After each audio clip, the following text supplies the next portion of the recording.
What's going on, everybody? We have trekked to South Dakota and it is beautiful. I'm going to turn the camera around for a sec. Look at this. Look at this. Gorgeous. And we're camping. Camp Crosstrek.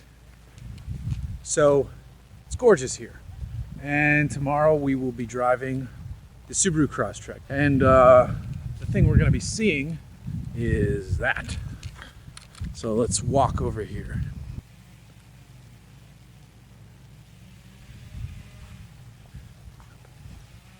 So that's the new Crosstrek. We're going to be driving it tomorrow, and it does have a manual version and has the CVT version. We're going to try both of them out, I think, and we're going to take it on some gravel roads. We're going to do some stuff. We are in South Dakota, which means we are near Deadwood. So, you know, you got to do something fun when you're talking about Deadwood and this unique part of town and this unique part of the country. So, I don't know. We'll see.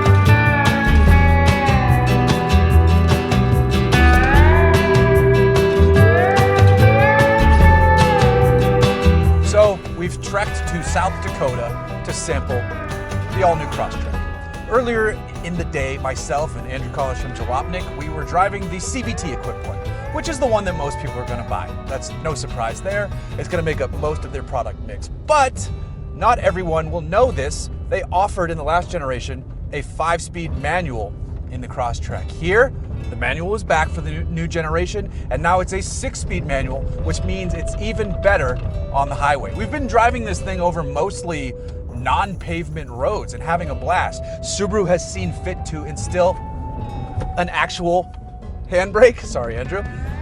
This is the second vehicle built on Subaru's global platform, which means it's the platform that's going to underpin all of their future cars. The first one was the new Impreza. The third one will be the big 3-row Ascent after this, but for now it's the Crosstrek. The good thing about that is it allows Subaru to be efficient with their manufacturing and their development. It also, I think, theoretically, will allow for some plug-and-play upgrades to lower performing vehicles from higher performing vehicles. So imagine when the next generation STI is on that platform, what you might be able to swap over to this. But for now, it's with the next generation FB20 engine. It's making around 150 horsepower, which isn't a ton, and you notice it in the CVT. This is not a fast car, but it is really good off-road, especially the CVT comes with something called X mode.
This gives you hill descent control. This lets you climb steep grades. This has a best-in-class ground clearance of just over 8 inches. The suspension travel feels appropriate, even better than you would expect for a vehicle like this. On this dirt road, you can just kind of fling it around and have tons of fun. I forgot my sunglasses were up here and I don't want to fling those around. The manual allows you to extract a bit more fun.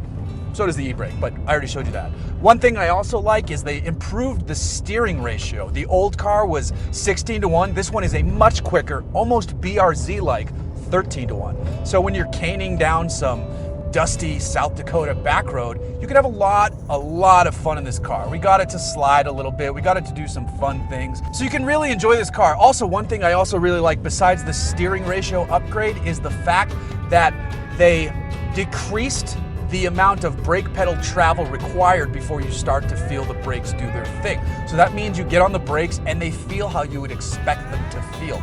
They've made the Crosstrek just a tad sportier without going over the top. This isn't an STI, this isn't a WRX, it's a Crosstrek. It's a car for people who want to go mountain biking or kayaking on the weekends. And the people who buy this, unlike some other brands, they actually do go on adventures. Their marketing research shows that.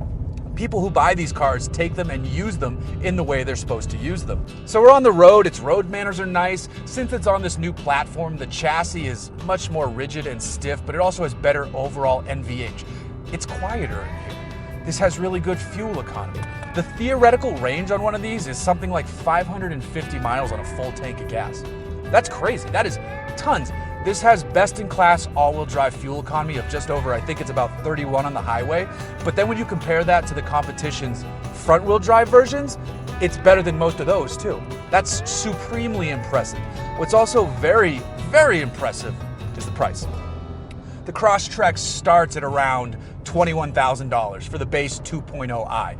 The premium adds a few features and it's only about $1,000 more than that. If you want to step all the way up to a base price of around $26,000, $27,000, you get the Limited and you can get a Harman Kardon audio system. You get all of the safety features. You just get a nicer Crosstrek. And we drove a $30,000 one today and it was really nice inside. Everywhere you touched felt nice. The larger 8-inch screen looked great. This has a smaller screen. And it works fine because you can do Apple CarPlay. So even though you're getting a car without nav, if you have an Apple or an Android phone, you have nav.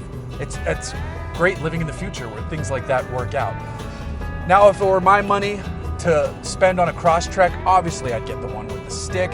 You have the 6-speed manual now, so you're gonna, even though you only have about 150 horsepower, you can extract it better with this. To the CVT's credit, it is one of the better CVTs on the market. Subaru knows what they're doing there. And there's a 7-speed stepped manual mode if you're really getting on it. Otherwise, it just kind of does its thing. They fitted a shorter pitch chain to it, so it's quieter, it's not as drony.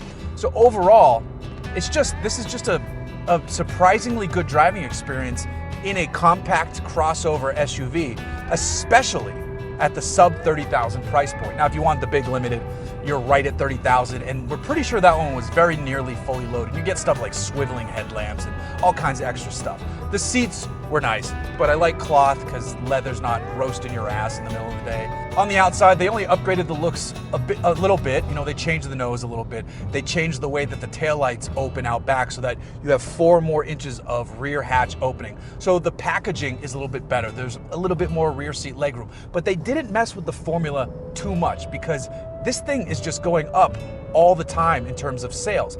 In fact, we're at the end of the life cycle for the last gen car, and it was still increasing in sales. That normally isn't how it works. People hang back and wait for the new one.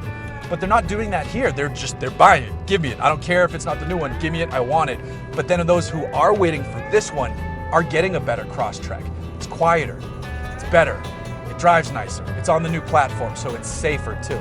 So, I mean, even though I've always said with the Crosstrek, I walk into these expecting not to like them. I like the way they look, but I expect to be supremely underwhelmed. Yeah, it's slow. It's not fast. But it's really good and it's really fun on the gravelly roads around here. This is a great vehicle. If you could just inject a little bit more power, and I think you will be able to since it's on that platform and it's going to be sharing parts with all the other fun cars in the lineup, I think that's going to be something that happens down the road. So if you're shopping for a compact crossover, this is a really good choice. It's a combination of being safe, it gets good fuel economy, and it's also fun to drive. And that's the combination you're looking for in this segment.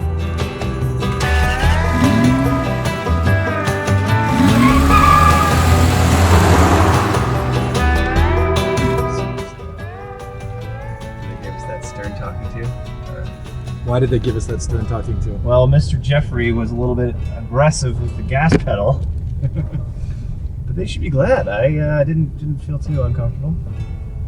All right, so we're gonna climb on up here. Just give it a little gas. And this looks surprisingly steep. I wouldn't expect a Crosstrek owner to go up this. 11 degrees according to the no. 14.